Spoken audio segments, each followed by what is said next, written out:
habló en mi vida hace un par de semanas y la quería compartir con ustedes porque creo que es re importante y nada, sentía que era el momento de compartirla. Sinceramente iba a compartirla en otro momento, pero sentía de compartirla. Yo les voy a leer ahí Ezequiel 47. Si quieren, síganme con su Biblia, yo voy a leerla igual en la versión NTV. Y quiero que no solo lo escuchen, sino que usted se imagine todo esto. Dice Ezequiel 47, del 1 al 12. En mi visión, el hombre me llevó nuevamente a la entrada del templo. Allí vi una corriente de agua que fluía hacia el oriente por abajo de la puerta del templo y pasaba por la derecha de la puerta sur del altar. El hombre me llevó hacia afuera del muro, por la puerta norte, y me condujo hasta la entrada oriental. Allí pude ver que el agua fluía por el lado sur de la entrada oriental. Me llevó a lo largo de la corriente de agua y mientras avanzábamos, él iba midiendo. Cuando llegamos a 530 metros, me llevó a través de la corriente. El agua me llegaba hasta los tobillos. Midió otros 530 metros y una vez más me llevó a través de la corriente. Esta vez el agua me llegaba hasta las rodillas. Después de otros 530 metros, el agua me alcanzaba hasta la cintura, o como cantamos siempre en aguas profundas, hasta los lomos. Luego midió otros 530 metros y el río ya era demasiado profundo para cruzarlo caminando. Había buena profundidad para nadar, pero demasiada para atravesarlo a pie. Me preguntó: hijo de hombre, ¿has estado observando? Después me llevó de regreso por la orilla del río. Al volver me sorprendió ver muchos árboles que crecían a ambos lados del río. Entonces me dijo: este río fluye hacia el oriente, atraviesa el desierto y desemboca en el valle del Mar Muerto. Esta corriente hará que las aguas saladas del Mar Muerto se vuelvan puras y dulces. Vivirán cantidad de criaturas vivientes por donde llegue el agua de este río. Abundarán los peces en el Mar Muerto, pues sus aguas se volverán dulces. Florecerá la vida a donde llegue esta agua.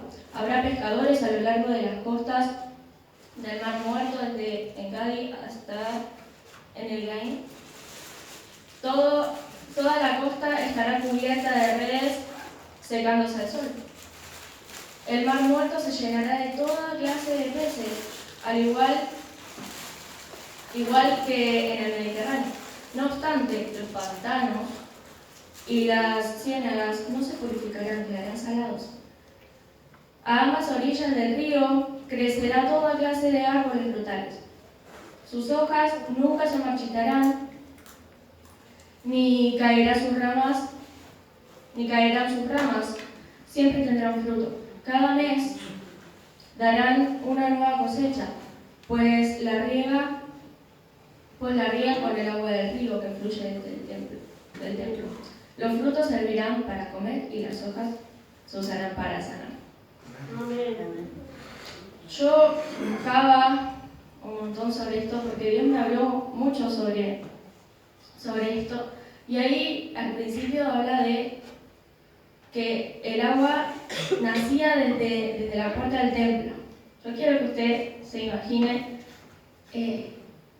a Dios y su presencia, la presencia del Espíritu Santo y la vida, como dice ahí, y la purificación, y todo ese río. Y yo me anoté un par de puntos que me parecieron interesantes. Ahí habla sobre que la profundidad del río aumentaba progresivamente, que lo dice en el 3 al 5, en el versículo 3 al 5. El hombre que guiaba a Ezequiel mide el río en unos intervalos de 530 metros, o como dice la Reina Valera, 1000 codos. A medida que avanzaban, el agua se volvía más profunda, pero a medida que avanzaban progresivamente, dice que primero el agua llegaba hasta los tobillos. Y esto representa aquella persona que tiene sus primeros pasos o sus primeras experiencias con Dios, representa los inicios de nuestra vida en Dios, donde apenas comenzamos a caminar por Él. Pero esto no es todo, no nos tenemos que quedar ahí. Dice que después las aguas llegaban hasta las rodillas. Esta etapa es aún mayor. Ahí representa a la persona que tiene comunión con Dios, que tiene una vida en Dios, que tiene ahí una devoción, un momento con el Señor, pero tampoco queda hasta ahí. Dice que hay más, aguas hasta la cintura o hasta los lomos. Y esto muestra a la persona que tiene un compromiso más profundo con Dios. Acá la persona ya está más sumergida en la presencia de Dios, ya las personas ya no buscan su voluntad, sino que buscan la voluntad de Dios, pero tampoco queda ahí. Dice que hay aguas profundas. Y esto me resultaba re interesante cuando lo leía, porque decía que esas aguas profundas representan a la persona que ya no depende de sí misma, que ya no se maneja con su propia prudencia, sino que depende de Dios en todo, que tiene una entrega total para con Dios. Y es maravilloso, ¿no? Porque muchas veces las situaciones nos parecen complicadas, pero si dependemos de Dios, estamos seguros. Esa etapa de las aguas profundas, ya ella no puede nadar, no puede ir caminando. Ya tiene que dejarse fluir.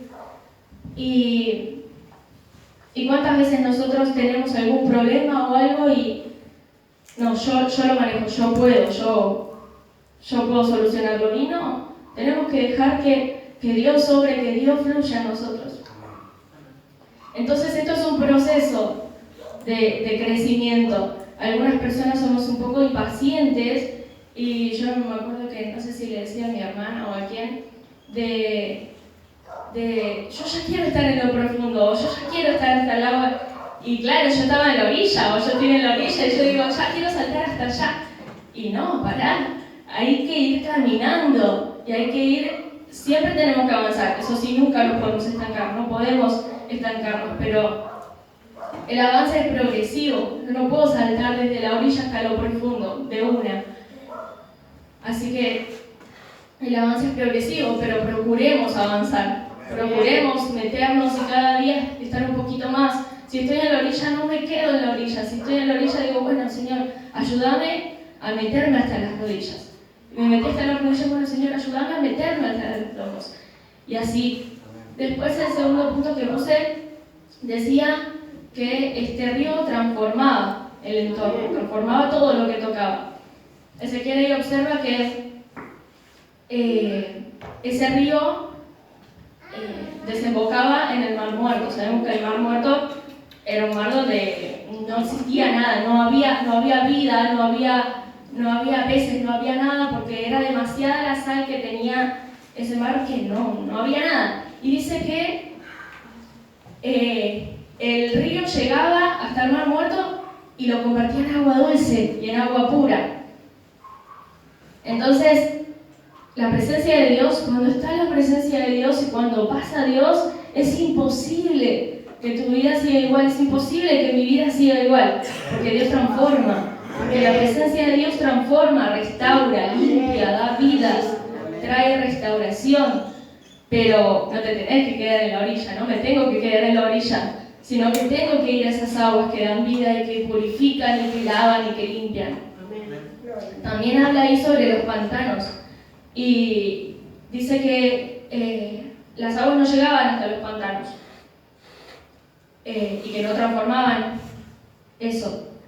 Y yo digo, no seamos como esos pantanos, porque acá hablaba sobre la persona que prefiere quedarse estancado, que prefiere quedarse ahí en ese lugar, sí, total estoy bien o no estoy bien, pero no quiero avanzar tampoco. No seamos como... Y si te sentís en ese estancamiento de decir, no quiero avanzar, pero no sé por qué, clamale al Señor, porque no nos podemos estancar, no podemos quedarnos, porque el pastor siempre nos enseñó que en la vida espiritual uno nunca se queda quieto, o avanzás o retrocedes. Y si no estamos avanzando, estamos en problemas porque estamos retrocediendo. Y yo ahí me preguntaba, ¿no? ¿Cómo podemos aplicar esto a nosotros, a nuestra vida, o a nuestro crecimiento espiritual? Dios es la fuente de vida, ya lo sabemos. Él es la restauración. Necesitamos intimidad con Dios. Ahí está su presencia. Yo no puedo decir, sí, yo canto, sé la canción, me la canto, bueno, oro ahí cuando el hermano está orando un rato y ya está. No, necesitamos intimidad. Necesitamos encerrarnos en nuestro lugar secreto, encerrarte en tu pieza, en un lugar donde estés solo y buscarle a Dios y meterte en ese río. Sí va a ser progresivo, sí no va a ser de una, no vas a ir al fondo de una, pero ahí en tu intimidad vos te estás metiendo en la presencia de Dios y ahí es cuando vos vas a ir avanzando poco a poco en Dios. Y Él, donde pasa Dios, no queda nada igual. Donde pasa Dios hay transformación, pero necesita Dios que estemos en intimidad, porque si no, no podemos entrar en su presencia si no estamos en intimidad, si no buscamos esa presencia. Bueno, como recién decía, el crecimiento es progresivo. Aumenta la profundidad en cuanto aumenta nuestra comunión con Dios, en cuanto aumenta tu devoción y tu querer derramar tu vida, tu corazón delante de su presencia. Ahí es cuando empieza ese crecimiento espiritual progresivo. Y bueno, donde Dios está, hay sanidad, hay libertad, hay transformación. Como aquel mar muerto, es imposible que nuestra vida siga igual si Dios pasa por nuestra vida. Es imposible, no existe. Y no nos quedemos como esos pantanos, no nos estanquemos, no te quedes, no digas, bueno, sí, yo estoy un ratito y ya está. No te estanques, trata de buscar a Dios, buscar su presencia, buscar el mover del Espíritu Santo, nos han enseñado que andar en el Espíritu es dejarse llevar por el Espíritu, dejarse guiar por el Espíritu. Entonces, clamemos para que podamos andar en su Espíritu y para que podamos meternos cada día. El Espíritu Santo siempre te va a mandar y te va a instar a que entres a la presencia de Dios, siempre. Entonces, procuremos esto, clamarle al Señor para que podamos avanzar en su presencia. Dios nos llama a esto, a no quedarnos, a alabarle, a glorificarlo, a orar. Él nos espera todos los días. Él está todos los días esperando que vos vayas, te encierres en tu lugar secreto y le ores, y le clames, y te humilles, y llores, y lo que quieras, lo que esté en tu corazón, pero que lo hagas, que vayas a esa intimidad y que te vayas metiendo cada vez un poco más en la profundidad del Señor. Así que espero que esto sea de bendición, espero que medites en esta palabra y te invito a que leas, vuelvas a leer este pasaje y medites y te pongas a pensar en dónde estoy, dónde están mis aguas, hasta dónde llegan. Quiero más, hay más, quiero más. Así que nada, esto tenía para compartirles, espero que les sea de bendición, que os les bendiga mucho.